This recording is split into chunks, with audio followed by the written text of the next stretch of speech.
Muy bien, jueves 1 de julio, empezamos el segundo semestre. Ya pasó la mitad del año. Y con otros gobiernos el segundo semestre parecía que iba a ser bueno, pero nunca lo fue. Vamos a ver cómo nos va este segundo semestre. Vamos a compartir, es verdad que me olvidé de mandarle los atributos, se los voy a ver si los mando hoy. Comparto pantalla para ver el final y analizar lo que nos quedó sin analizar. Estábamos leyendo estos atributos de Dios que empiezan en el 6, que dice Adonai Adonai, El Rahum Behanum, misericordioso, clemente, eso lo vimos.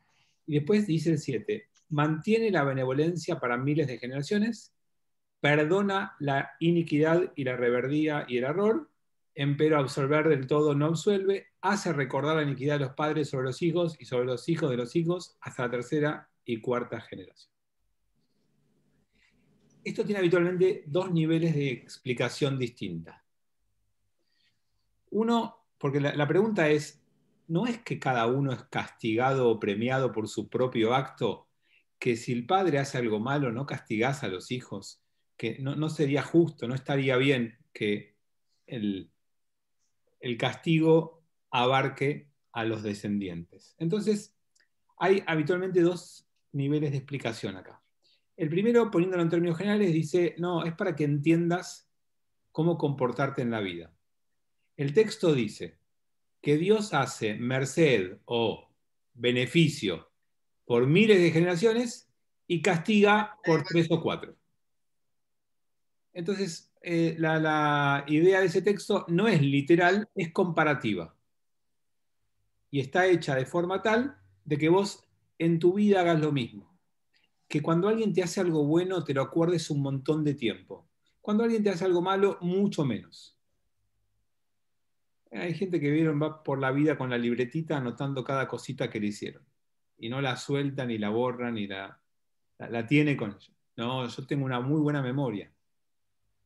Bueno, la pregunta es, ¿buena memoria para qué? ¿Solamente para recordar lo malo? ¿Solamente para recordar las cuentas pendientes? ¿O también para recordar lo bueno?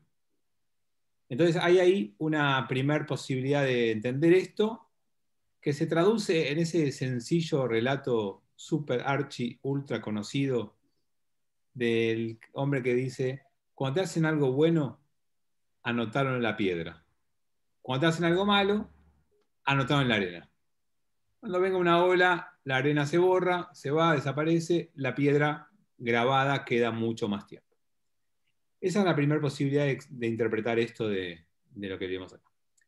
La segunda posibilidad, el texto dice, cuando haces algo malo, lo van a pagar tus hijos y los hijos de tus hijos, hasta la tercera y la cuarta generación.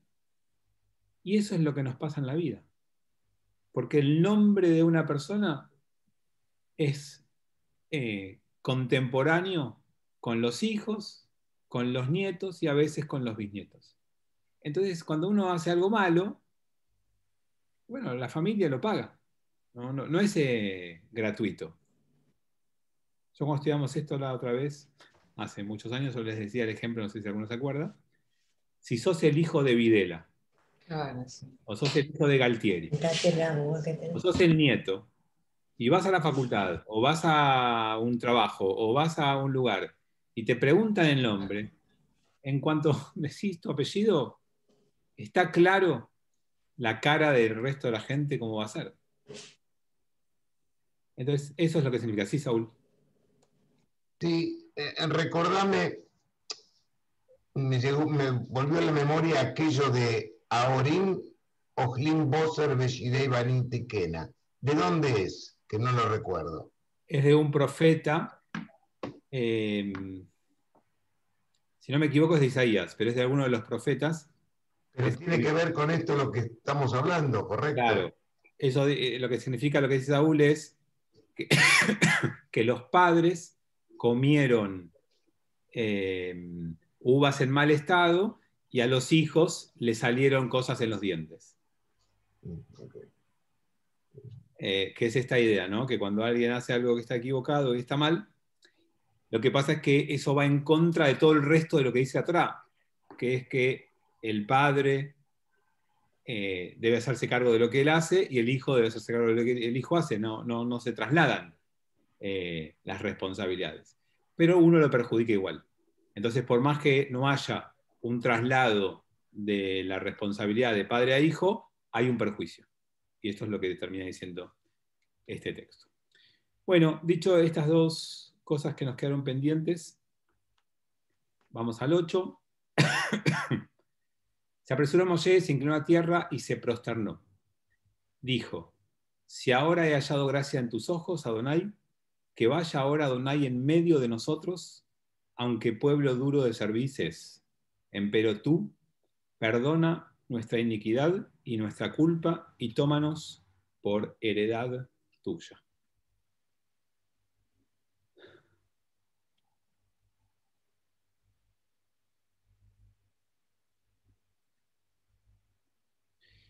Bueno, vieron que ¿alguna vez fueron al Yuk? Vieron que somos muy insistentes en las negociaciones. Bueno, Moshe también. Parece que ahí empezó todo. No suelta nunca nada rápidamente ni fácilmente. Vuelve a insistir que no los deje, que siga con ellos, que esté en el medio de ellos. No importa que sean un pueblo complicado o difícil. Es como, alguna vez alguien me dijo que hacer negocios en Israel es complicado porque te negocian y terminás y te siguen negociando y terminás y te siguen negociando. Es como que nunca terminan de negociar. No sé si alguna vez les pasó, yo siempre que compré algo en alguno de esos mercados en Israel, siempre me fui con la sensación de que me habían estafado. O sea, que empezaron con un valor, que lo bajé un montón, que lo pagué, y cuando me digo, me parece que me cobró caro. Es como que tienen ahí alguna especialidad en ese tipo de negociaciones. Entonces, en esto que nosotros no éramos comerciantes, en la Torah eso sí lo sabemos, no era nuestra especialidad, sí podemos decir que Moshe es el primer hebreo judío que insiste y no suelta las cosas. Que cuando se propone algo, va y va y va hasta que lo consigue. Y no importa si es Dios el que está enfrente. Y digamos que lo heredó tal vez de Abraham. ¿Se acuerdan cuando Abraham hizo lo mismo con Sodoma y Gomorra? Con que no lo destruya, que había 50, 45, 40, 30. Entonces, yo quería invitarlos a pensar cuán rápido a veces soltamos nosotros las cosas y no las peleamos, ¿no? En lo que se llama orgullo. Cuando te pasa algo o sale algo distinto a lo que vos esperabas, te metés para adentro, decís, ok, que sea así, lo soltás y no lo peleas. Porque si lo pelearas, es como que te estás rebajando, como que estás suplicando y pidiendo por favor. Y entonces a mí me parece que no hay, obviamente, una única forma de tabular esto, no hay una sola manera de determinar cuándo está bien y cuándo está mal, pero sí me parece importante soltar el orgullo en estas cosas. Cuando algo te importa, tenés que estar dispuesto a pedirlo. Tenés que animarte a hacerlo. No pasa nada. No es que vas a quedar mal o tu imagen se va a degradar porque mostrás mucho interés en algo. Nunca es bueno el orgullo puesto en esos términos de esa manera y no ayuda mucho a pelear por las cosas que realmente valoramos y queremos. Moshe quería esto y va una y otra vez a pedirlo y a pelearlo. A ver, Tomás pone, Dios primero habla a Moshe y luego habla a todos. Por eso se lo menciona 2 veces.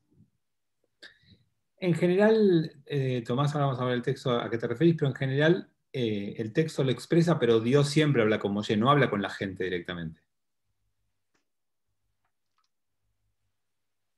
El que está hablando acá es Moshe, no es Dios.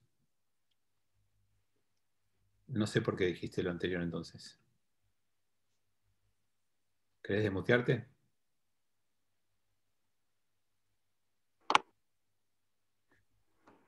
Quería, quería intentar el cuadrito de McDonald's, por el tema que vos siempre decís, cuando se repite 2 veces, porque Adonai se repite en el texto. En Adonai, Adonai, cuando empezamos los atributos de No, Dios. lo que acabas de leer, en el 8. Adonai está mencionado 2 veces. En el 9, perdón, en el 9. Ah, pero es Moshe el que lo nombra. Ah, no me di cuenta. Entonces no tengo cuadrito. No. Bien, 10. Dijo él: he aquí que yo voy a concertar un pacto frente a todo tu pueblo, habré de hacer portentos que no han sido obrados en tierra alguna ni en pueblo alguno. Y verá todo el pueblo, el que tú estás en medio de ella, obra de Adonai, ya que imponente es lo que yo voy a hacer contigo.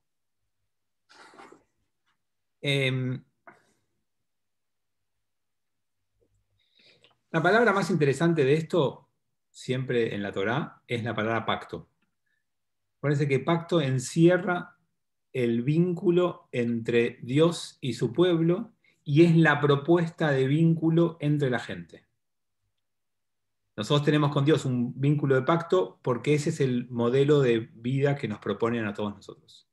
Acuérdense que en aquel momento cualquier vínculo con Dios era de sometimiento, de vasallaje.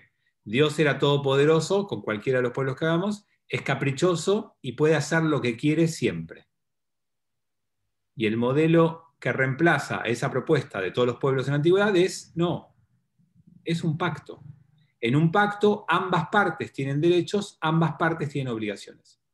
Entonces todo el modelo de entrega de la Torá está sostenido en un pacto. Y es la base para que hagamos nosotros nuestros vínculos. Un casamiento es un pacto. La conformación de una comunidad es un pacto. El armado de una familia es un pacto, en donde cada parte tiene algo que dar, algo que comprometerse y también tiene algo que recibir. Y nadie debiera pensar que esto es unilateral. No existen modelos de relación y vínculo en la Torá en donde uno haga lo que quiera y el otro tiene que aceptar lo que él haga. Y estos eran modelos que estaban en la antigüedad. Por eso, cuando alguien es muy autoritario en su casa, con su familia, cuando alguien concentra todas las decisiones, todo el poder y nunca se compromete con nada, sino que simplemente dirige y da órdenes, está fuera de este modelo que propone la Torá de conformación de pareja, de familia o de relación o vínculo. La relación es siempre sostenida en un pacto. Es la palabra clave de la innovación de la Torá. Es claramente algo que la Torá hace como innovador y distinto. Nosotros hoy, ya 3000 años después, no nos parece tan innovador, pero les aseguro que en los modelos que había en la antigüedad de funcionamiento y de relación, es claramente así. De hecho, sí, Marce. Para mí hoy pacto lo podemos traducir en comunicación, quizás. A ver.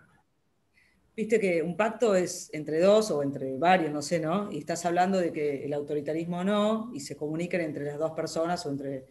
Acá, creo que hoy en día, cuando uno dice falta comunicación o cuando uno, por ahí esto que vos decís, yo digo, pacto es charlar con el otro, ¿no? Es ponerse de acuerdo.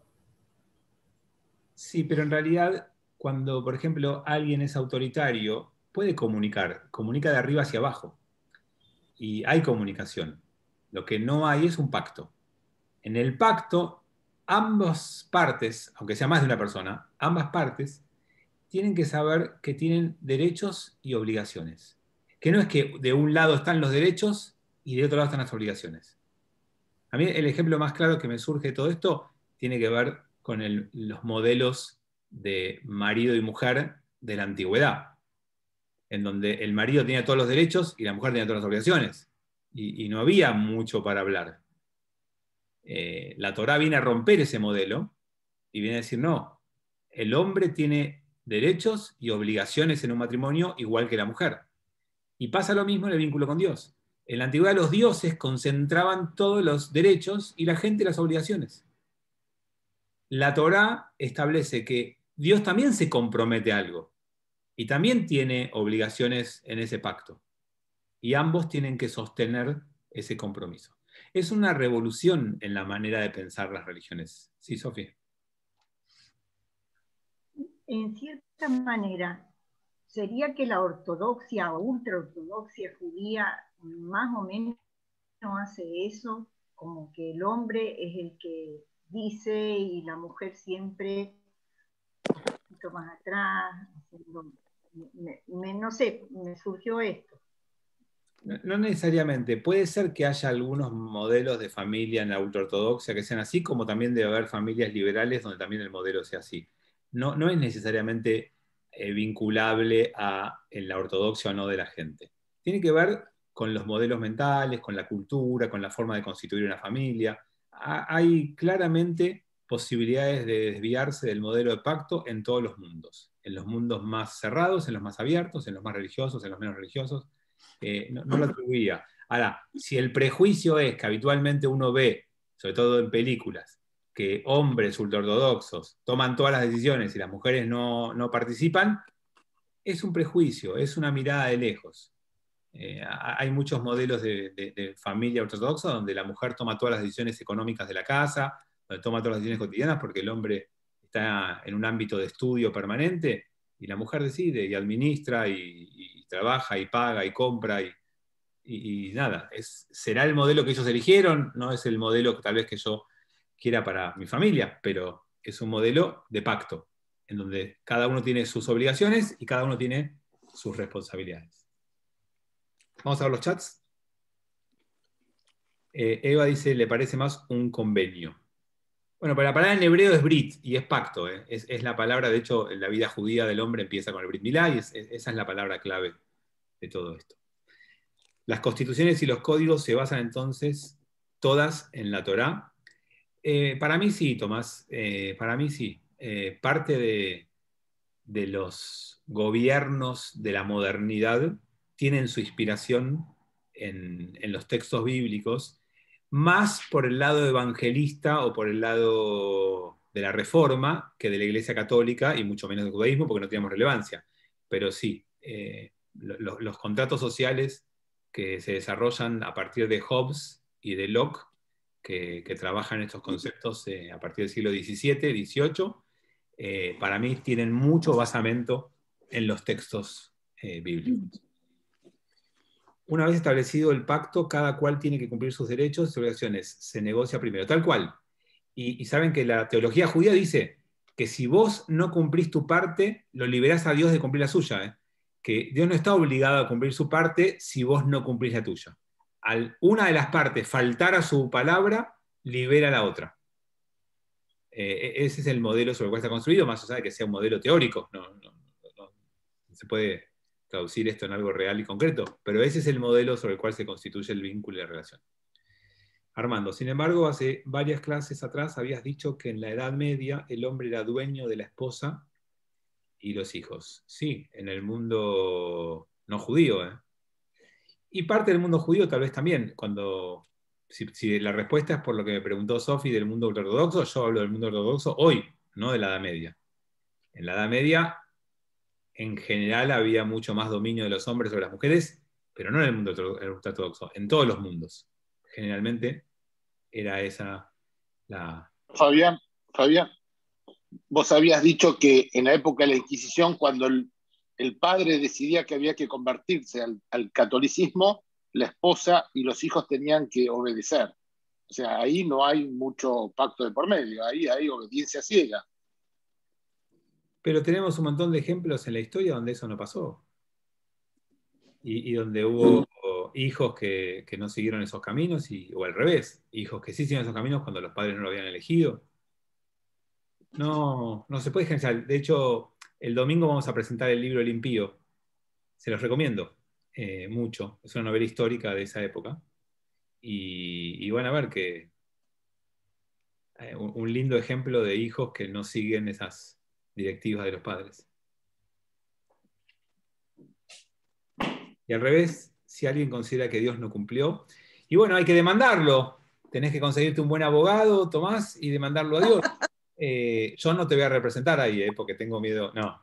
Por supuesto que es parte de lo mismo. Lo que pasa es que nadie puede afirmar que hizo todo su parte. Porque el judaísmo es tan vasto y tan extenso que nadie cumplió su parte. Justamente la mirada ultra ortodoxa de la Shoah, que vos traes como pregunta posible, es que el pueblo judío faltó a su palabra y no cumplió su pacto. Y hay 3 respuestas clásicas. Una, yo no comparto, estoy trayendo lo que dice parte del mundo ortodoxo. Una es que el sionismo anticipó el tiempo mesiánico y fue el responsable de la Shoah. Otro fue el antisionismo, el haberse opuesto a la vuelta de la tierra de Israel y el haberse asimilado, el haberse quedado en los lugares que estaban. Y el tercero es la asimilación. La mayoría del pueblo judío no estaba en el camino de Torah y por eso la Shoah. Lo que pasa es que tienen que saber algo que no les dije. Este modelo de pacto no es personal, es de pueblo. No es que yo puedo demandar a Dios diciéndole, yo cumplí, vos no cumpliste. Nuestra responsabilidad es colectiva. ¿Se acuerdan la frase esa? Kol Israel Arevim Zelazé. Bueno, todos somos responsables uno por otro. Por lo tanto, en el modelo siempre estamos en falta, porque nos falta conseguir la adhesión de Dios. Y eso les explica en parte, ¿vieron cuando hay gente muy observante que te quiere convencer y es militante de la causa y te demanda que vos también cumplas y se mete en tu vida y opina? En realidad no se está metiendo en tu vida, se está metiendo en la de él. Pero para su modelo mental, si vos no te pones tefilim, lo estás perjudicando a él, no solamente a vos mismo. Entonces va a tu negocio y te quiere poner tefilim a la fuerza, y te insiste, y te lleva a las velas de Shabbat, y te lleva a la jalá, y vos decís, ¿qué le pasa a este? ¿Está juntando puntos? O sea, ¿por qué tanta pasión? Y en realidad la razón teológica es esa. Es que considera que su trabajo es que todos cumplamos las mitzvot, no que yo mismo cumpla las mitzvot. Y el mundo posmoderno, con la idea de que cada uno haga lo que quiera y mientras no molestes a otros, que nadie se meta en tu vida, es antijudía en ese término. Porque el judaísmo hace que vos te sientas responsable por el otro. Y acá pone Tomás esto de por eso Yom Kippur. Y si miran Yom Kippur, todos los rezos de Yom Kippur son todos en plural. Nadie reza, perdóname.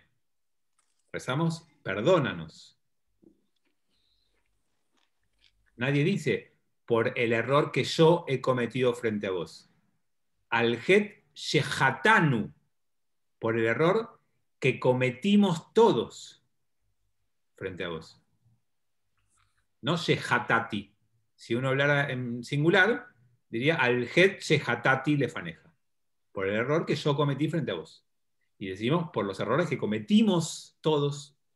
Y por eso ustedes van a leer cosas que, me imagino, quiero creer, que ustedes nunca hicieron. ¿Vieron? Cuando leemos la lista de la cantidad de cosas que podemos haber cometido, yo digo, de estos hay muchos que no sé ni lo que significa, así que no los hice, no soy responsable. De algunos sí, pero de otros creo que no. Y bueno, la idea es que no rezás solamente por tus transgresiones, sino por la de todos. Por eso incluimos algunas transgresiones que alguno de ustedes me imagino que nunca habrá hecho. Quiero creer. Los judíos polacos, que eran los más religiosos, sufrieron durante la Shoah más que los judíos alemanes, que eran asimilados. Pero Armando, no hay un juego individual. Es general, es de pueblo. En esta mirada teológica hablamos, ¿sí? No estamos hablando de qué pasó realmente o qué cree cada uno, sino que en esta mirada teológica lo que se dice es, cuando el pueblo como pueblo falla, no es que Dios envía el castigo, Dios se retira. Y cuando Dios se retira, pasa lo que pasa. La Shoah no es el castigo de Dios por lo que hicimos.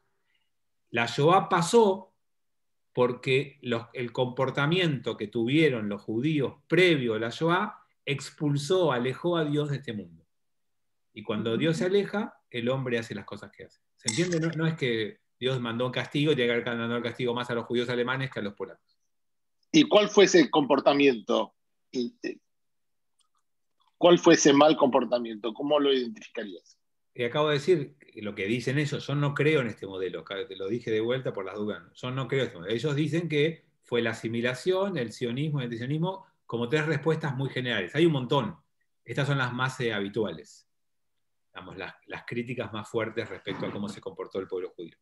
La de la asimilación para mí es la más clara. El siglo XX encuentra al judío en su gran mayoría asimilado. Y no solamente en Alemania, también en Polonia.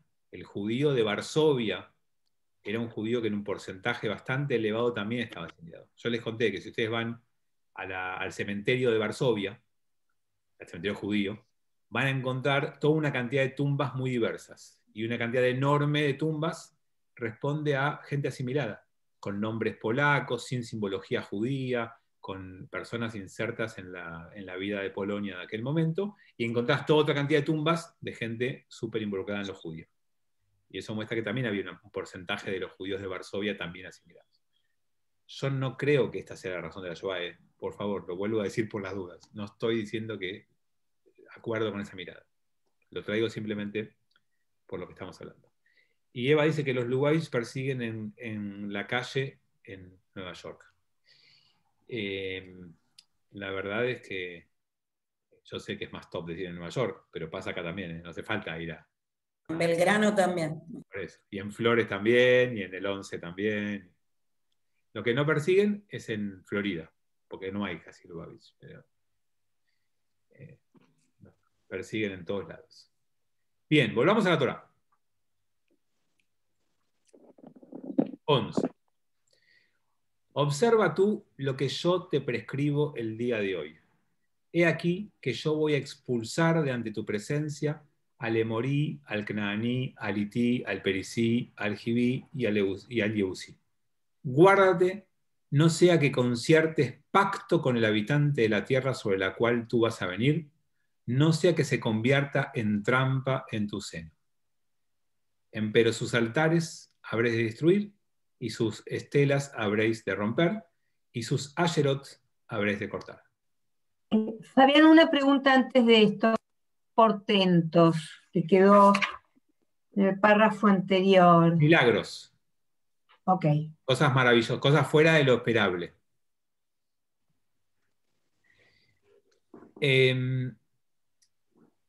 Lo que leímos recién es el pacto concreto que solicita acá. ¿A qué se compromete Dios en este texto que leímos recién? Se compromete a que vas a conquistar la tierra de Israel. Todos esos nombres de pueblos, ¿vieron que leí recién? Son todos los pueblos que estaban en la tierra de Canaán cuando el pueblo judío atraviesa el desierto y llega a la tierra de Canaán, que va a ser después Israel. O sea, lo que Dios le dice es, mi compromiso es que te voy a llevar hasta la tierra de Israel y la vas a poder conquistar. ¿Qué te pido a cambio? ¿Cuál es tu parte? Cuando entres ahí, ojo con pactar con la gente del lugar y tomar sus creencias y sus dioses. Ese es el pacto. En este caso concreto, ¿no? Yo me comprometo a que vos llegues y ganes, y vos te tenés que comprometerte a no ser un creyente de los dioses de ahí. ¿Por qué dice esto Dios? ¿Y por qué es como la parte tan importante de un pacto en estos momentos? No asimilarte, que es a lo que lucha a lo largo de toda la Torá. Sí, pero con un concepto que yo alguna vez les conté que es muy importante para entender la época. En aquella época regía lo que se llama el dios local. En cada lugar había un dios. Y cuando vos llegabas a un lugar, lo que hacías era adoptar la creencia del lugar. Esa era la vida de la antigüedad. Yo se los conté a ustedes con los samaritanos. ¿Lo recuerdan? Samaritanos son los que llegaron al reino del norte de Israel cuando se echaron a las 10 tribus perdidas. Y vino un grupo de gente que era de otra religión, y llegó a Samaria, que era la capital del norte, y dijo, ¿qué Dios hay acá? Y le dijeron Adonai, bueno, es nuestro Dios. ¿Y qué libro sagrado tienen? La Torá. Bueno, la Torá va a ser nuestro libro sagrado. Y hasta el día de hoy hay samaritanos en Israel que no son judíos, pero que creen en Adonai y cumplen con la Torá. Nunca aceptaron el Tanaj, ni el Talmud, ni nada, porque solo aceptaron cuando llegaron hace 2500 años lo que en ese momento pasaba. Entonces, la Torá viene a romper ese modelo y le dice al pueblo judío, no importa a dónde vos llegues, tu creencia la llevás con vos y no la transás y no la resignás por la creencia de la gente que está donde vos llegues. Y permítanme decirles que esta es la razón por la cual 3300 años después hay judaísmo. Si no hubiera hecho este pacto el pueblo judío, ya nos hubiéramos asimilado. Porque cuando nos hubieran expulsado de Israel, nos hubiéramos asimilado a las creencias que había donde llegábamos. Y acá hay un componente para mí esencial de nuestra identidad judía. Aferrarnos a nuestra identidad, a nuestra creencia, a nuestro pacto, no importa lo que diga la gente que nos rodea. No importa lo que la mayoría crea. Tienen ahí para mí una pequeña definición de judío. Algunos lo llaman cabeza dura. Y sí, porque mantuvimos esto con empeño y dificultad en un montón de ejemplos en nuestra historia. Sin esta convicción y sin esta idea, no hubiera habido judaísmo nunca. Entonces, yo les quiero plantear que esto para mí es un modelo de vida judío súper interesante. Porque nos dice lo mismo respecto a los valores y al comportamiento. No nos dice que nos dejemos llevar por la opinión de la mayoría, que nos dejemos llevar por la moda, que nos dejemos llevar por la comodidad, que nos dejemos llevar por lo que otros piensan. El desafío de ser judío es mantenerte en tu postura, creencia, en tu manera de entender el mundo, independientemente de que seas popular o no por eso. Y el mejor ejemplo de eso es Abraham. Y Abraham funda este pueblo con esa premisa. ¿Se acuerdan que Abraham fue el primer hebreo? ¿Y alguien recuerda qué significaba hebreo? Cruzar al otro lado. Del otro lado, de enfrente. Y dijimos que en ese momento, que aunque todo el mundo esté de un lado y vos del otro, me'ever, del otro lado de lo que la mayoría de la gente piensa, te mantenés en tu postura. Lo que pasa es que esto tiene un gran peligro. La otra cara de esta misma idea es la soberbia, y la otra cara de la misma moneda es que morís con las botas puestas, a veces innecesariamente.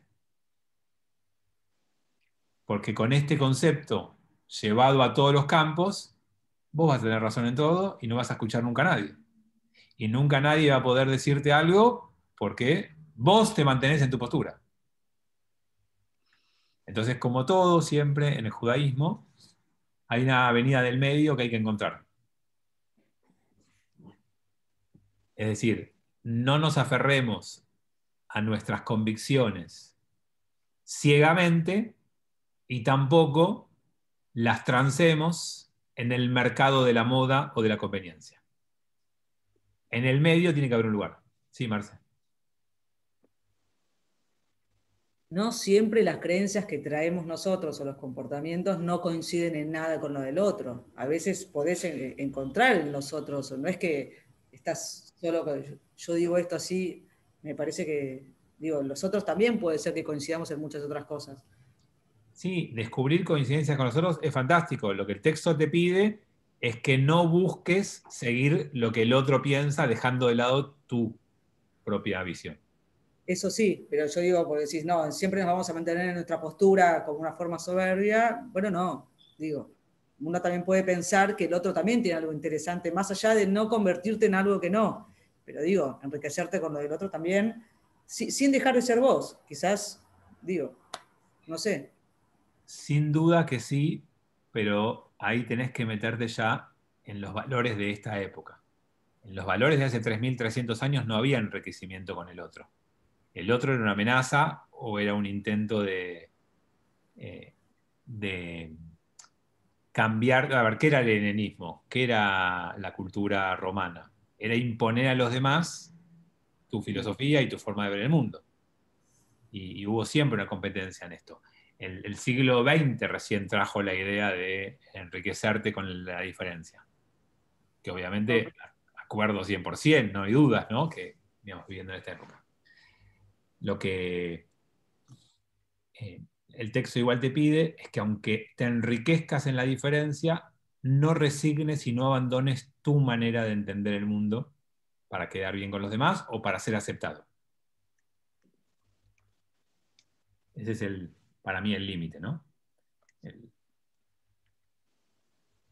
el cementerio de Viena, que está dividido por religiones en el sector católico, está lleno de apellidos judíos. Bueno, Viena era claramente uno de los lugares de mayor asimilación. Tenemos acá, creo que Caro, la familia de Caro viene de ahí, ¿no? Sí, la mía también, están todos ahí. Ah, mira. Y la mía. ¿Y todas asimiladas? No, a los míos los mataron la mayoría del lado de mi mamá en Auschwitz y algunos, yo no tengo no sabemos mucho de ese lado lo que pasó. Mis abuelos llegaron a Argentina. No, pero una cosa no tiene que ver con la otra. La vida que llevaban era una vida asimilada, que Hitler los consideró judíos y los mandó a los campos, es otro tema. Las vidas que llevaban eran vidas asimiladas. En general, muy pocos no llevaban vidas asimiladas. Ok, no sé nada de eso. No, en el caso de mi familia no estaban asimilados y bueno, la pasaron muy mal, porque eran de los poquitos que no estaban asimilados. Claro, sí, cuando uno estudia historia, tiene que saber que la historia expresa las grandes corrientes. Después ejemplos pequeños aislados hay de todo tipo. Uno cuando dice en Viena, en Berlín, la mayoría del mundo judío estaba asimilado, podés encontrarte un bisabuelo o un abuelo de alguno de nosotros que no estaba asimilado. Y está bien, no contradice la teoría, porque en realidad siempre hablamos de tendencias, de mayorías. Claudio. Me hace acordar un poco cuando yo era chico, que activaba en otra comunidad, en NSI en esa época, pero también había un criterio de no abrir la identificación nuestra judía. Es decir, los temas se trataban exclusivamente en la comunidad, se hablaba, se discutía, pero no es como hoy, que yo tengo el orgullo de decir en cualquier ámbito que soy judío y que defiendo los valores. Estoy hablando hace 60 años atrás, más o menos, ¿no? También en Argentina no estábamos asimilados, pero escondíamos un poco todos nuestros valores y identidad. Pero son dos cosas distintas, Claudio, porque eso es respuesta a una experiencia histórica que nos tocó vivir. Nos persiguieron tantas veces y nos dañaron tanto en esas persecuciones que mucha gente judía desarrolló la idea de que si no sobresalíamos, si no notábamos, si no se nos notaba, si no aparecíamos, teníamos más posibilidades de pasar desapercibidos y que nadie nos persiga. Ahí no hay asimilación, ahí hay un síndrome de perseguido. Claro, hubo grandes cambios. Hoy en día hay muchos judíos que orgullosamente nos manifestamos en cualquier ámbito. Y cuando yo era chico no se hacía. ¿Saben quién es uno de los grandes impulsores de ese cambio? El Rebbe de Lubavitch. El Rebbe, el último, hizo de la manifestación pública del judaísmo una de sus luchas. Y él entendía que el judío tenía que salir a la calle a mostrar su judaísmo con orgullo y con pasión, y que eso era algo que le iba a traer beneficio al judaísmo. Él salió a buscar judíos alejados de esa manera. Y por eso van a ver que Chabad ocupa espacios públicos permanentemente. Si fueran políticos serían piqueteros.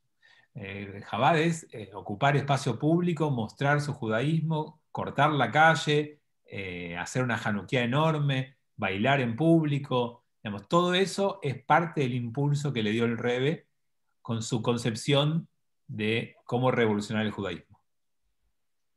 En nuestra vida cotidiana coinciden ambas miradas hoy. Hay judíos que siguen pensando como antes, y cada vez que un judío entra en la política, que un judío se destaca, empieza a decir, uy, que no se le note tanto, porque se va a mandar una macana, y cuando se manda una macana nos van a echar la culpa a todos. Todavía tenemos judíos que piensan de esa manera y siguen escapando a lo público, a lo notorio, y hay judíos al contrario, que quieren cada vez más mostrar su judaísmo orgulloso. En Estados Unidos es cool mostrar el judaísmo. En la Argentina no es tan cool, pero allá hay una valoración de lo religioso y hay una manifestación pública más fuerte que acá. Pero de lo religioso de todos. O sea, porque todos... Es una cultura que valora lo religioso. Tal cual, desde su fundación. O sea, no pertenecer a una comunidad no existe en ninguna de las creencias. Bien, acá hablan de la supervivencia y de la preservación, que es lo que estamos hablando, acuerdo. Vamos a volver un poquito a la Torá.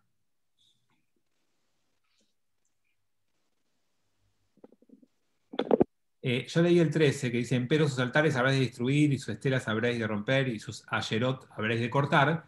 Ustedes saben que esas son todas las manifestaciones públicas de la religión en la antigüedad. La gente adoraba ese tipo de cosas, y ese era, como si les dijera, esas eran las sinagogas o los templos o las iglesias de aquel momento. Es muy fuerte que te pidan que los destruyas. Sobre todo en el siglo XXI, cuando uno tiene que convivir y aceptar la diversidad. Este pedido de destrucción es muy complejo. Porque en realidad es como las Makot. ¿Se acuerdan las plagas en Egipto? El objetivo del golpe y la destrucción no es hacia afuera, es hacia adentro. Es que destruyas la imagen poderosa de esas cosas en tu cabeza. Lo que vos tenés que destruir es la creencia que eso es mágico o que eso es lo que te va a vos a salvar. Que nunca le reces a esas cosas, que no creas en esas cosas, que no te aferres a esas cosas. Ese es el objetivo de este texto. Yo sé que suena muy belicoso y muy intolerante y muy autoritario, ¿no? Obviamente tiene 3.300 años el texto, no. Es difícil que hoy lo veamos con los ojos de hoy. 14. Pues no habrás de prosternarte ante Dios ajeno, pues Adonai celoso es su nombre, Dios que con celo ama. Está bueno que justo leamos este versículo hoy. ¿Alguien sabe qué para allá leemos esta semana? ¿Alguno? La de Balán y... Pinjas. Muy bien. Y Pinjas es el personaje más celoso de la Torá. Así que justo está bueno que me haya coincidido una cosa con esto, ¿no? Pero ustedes saben que la palabra celo tiene dos acepciones. ¿Alguno sabe cuáles? ¿Qué es ser celoso? Querer lo del otro.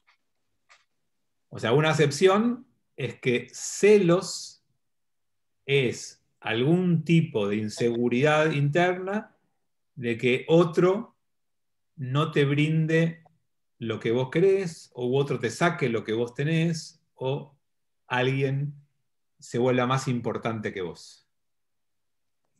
¿Y la otra acepción de la palabra celos?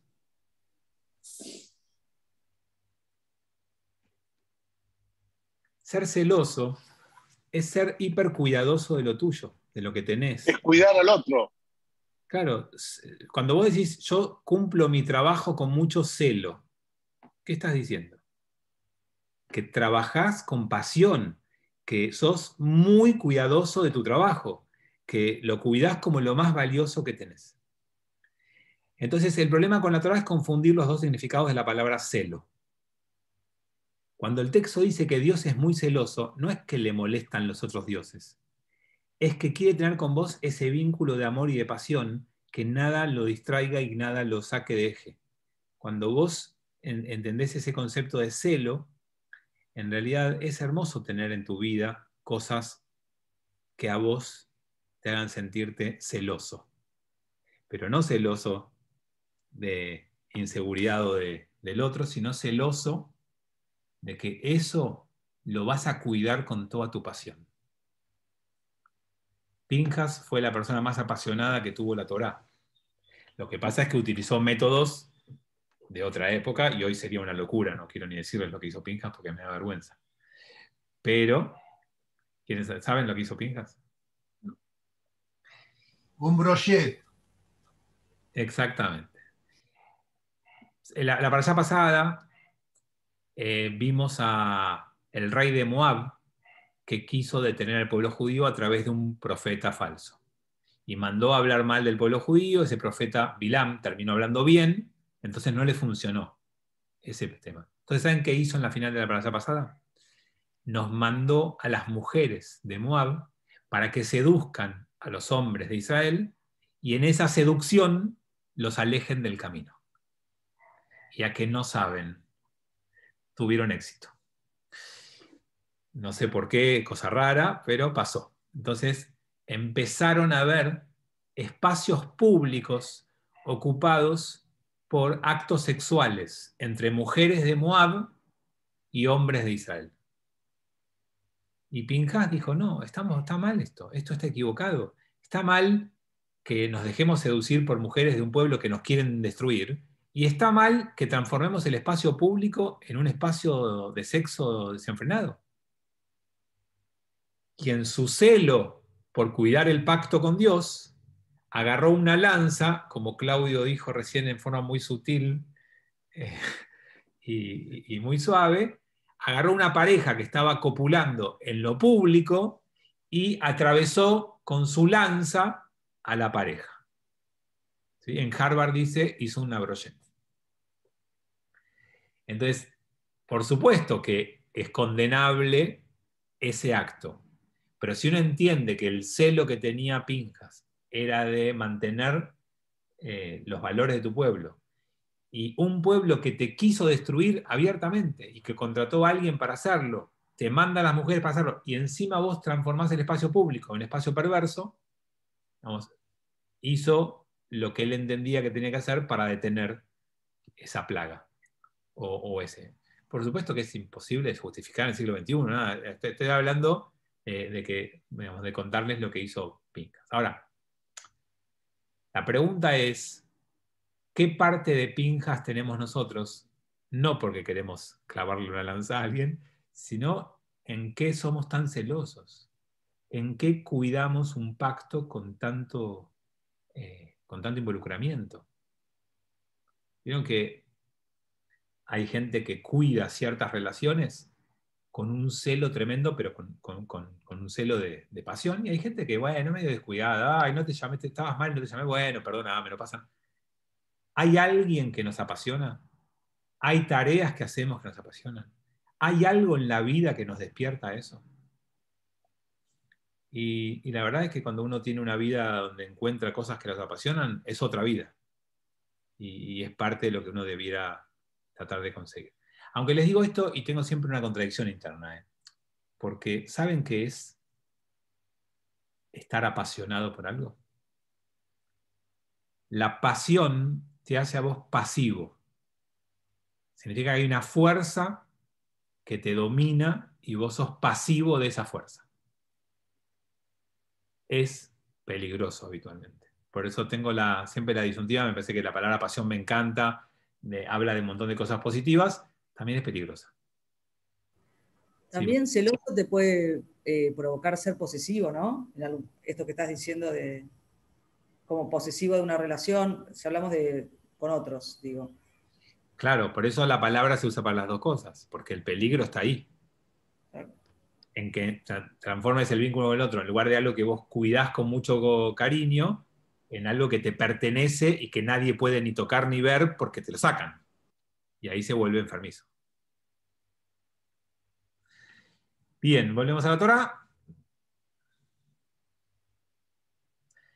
No sea que conciertes pacto con el habitante de la tierra y que ellos se prostituyan en pos de sus dioses y sacrifiquen para sus dioses, y que te llame a ti y que tú comas de su sacrificio.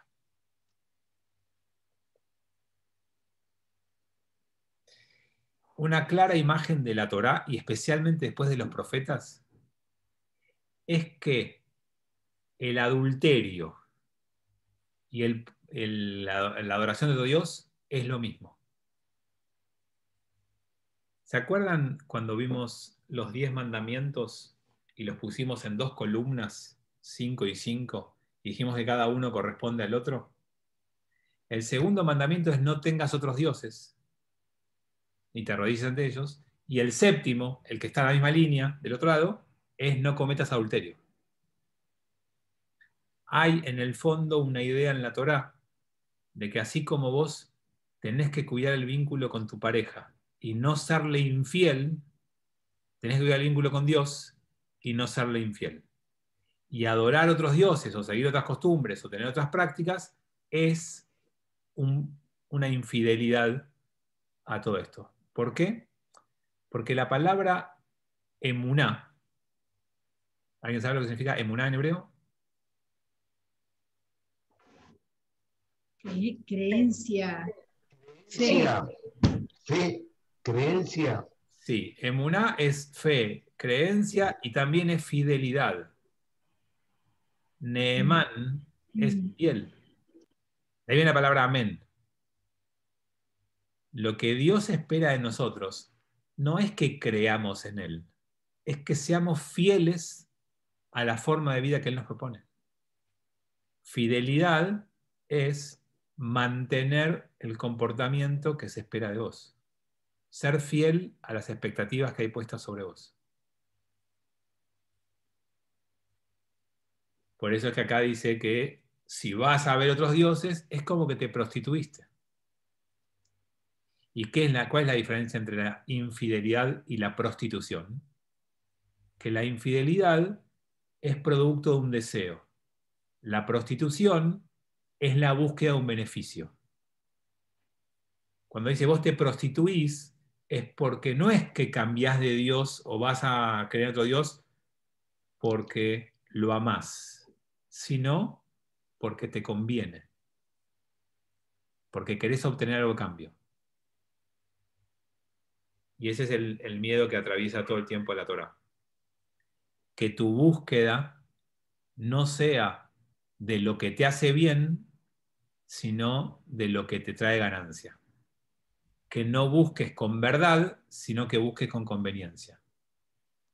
Que no tengas una relación de dar y recibir, sino que busques algo que te dé ventaja. Eso es prostituirse en la Torá. Y en esos términos, todos en algunos momentos de nuestra vida nos prostituimos. Cada vez que elegimos hacer algo, no por convicción, sino por conveniencia, cada vez que traicionamos algo en lo que creemos por algo en lo que nos trae un beneficio. Y esa es la lucha de la Torá para que no caigamos en eso. Último, uno más.